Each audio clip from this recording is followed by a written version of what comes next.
السلام علیکم ورحمۃ اللہ وبرکاتہ.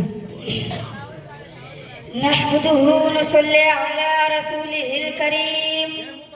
اما بعد فاعوذ باللہ من الشیطان الرجیم. بسم اللہ الرحمن الرحیم. یا ایھا الذین آمنوا لا تتبعوا خطوات الشیطان ومن يتبع خطوات الشيطان فإنه يأمر بالفحشاء والمنکر.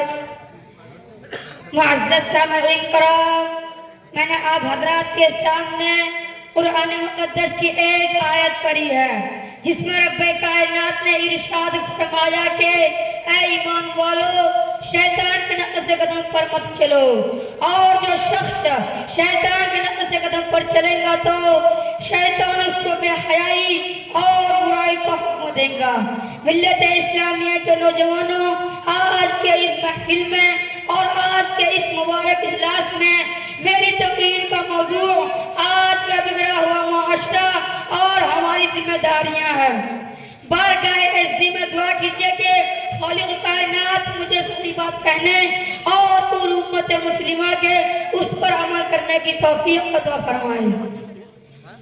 نوجوان دوستو، آج کے اس نازک دور میں ہمارا معاشرہ اور سماج کن کن خرابیوں سے دوچار ہے، اس کے اسباب و وجوہات کیا ہے، ان سے مقابلہ اور دفاع کی کیا تدابیر ہے، ان کو اس مختصر سے وقت میں بیان کرنا اور ان پر تفصیلی روشنی ڈالنا دشوار ہی نہیں بلکہ ناممکن سے معلوم ہوتا ہے.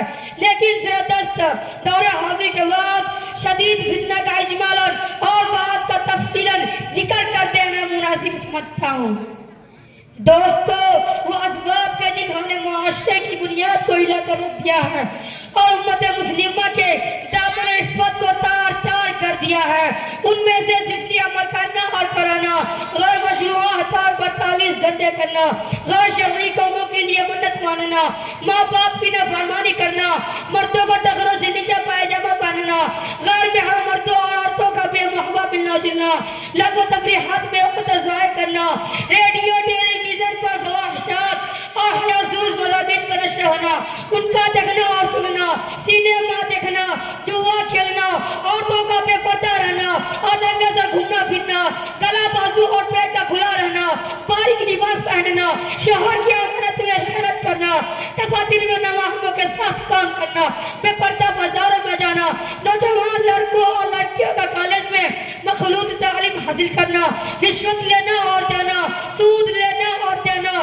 غیبت کرنا یا سننا، تصاویر کا رکھنا اور دیواروں پر لگانا، شوقیہ کتا پالنا، تقاریب و شادی میں روپیہ پیسہ نمائش کے لیے خرچ کرنا، البتہ بہت سی خرابیاں ہیں جو ہمارے معاشرے اور سماج میں جاری و ساری ہے. محترم حضرات، یہ بھیانک بیماریاں ہیں جن کا تذکرہ اجمالی طور پر میں نے آپ کے سامنے رکھا. طول میں نہ جاتے ہوئے بعض شدید فتنوں کی وضاحت کر دینا چاہتا ہوں. مناسب معلوم ہوتا ہے کہ اولاً اس فتنہ کا تذکرہ کیا جائے جس نے شرم و حیا کا جنازہ نکال کر مکاری و عیاری کو عام کر دیا ہے، جسے لوگ سینما سے یاد کرتے ہیں. حضرات، ایک دور وہ تھا کہ گانا بجانا، ناچنا اور منہ کھول کر گھروں کے سامنے بیٹھنا معیوب شمار ہوتا تھا. اونچے اور بڑے درجے کے لوگ تو درکنارے کم درجے کے لوگ بھی اس کو بے حیائی اور برا بھی یقین کرتے تھے. کیا کسی کی شرم و غیرت اس بات کی اجازت دے سکتی تھی کہ اس کی بہو بیٹی گھروں کے سامنے ناچے اور گائے؟ کیا یہ ممکن تھا کہ ناچ گانوں کی محفل میں اپنی عورتوں کو غیر مردوں کے سامنے بے پردہ بٹھا دیا جائے؟ ہرگز نہیں.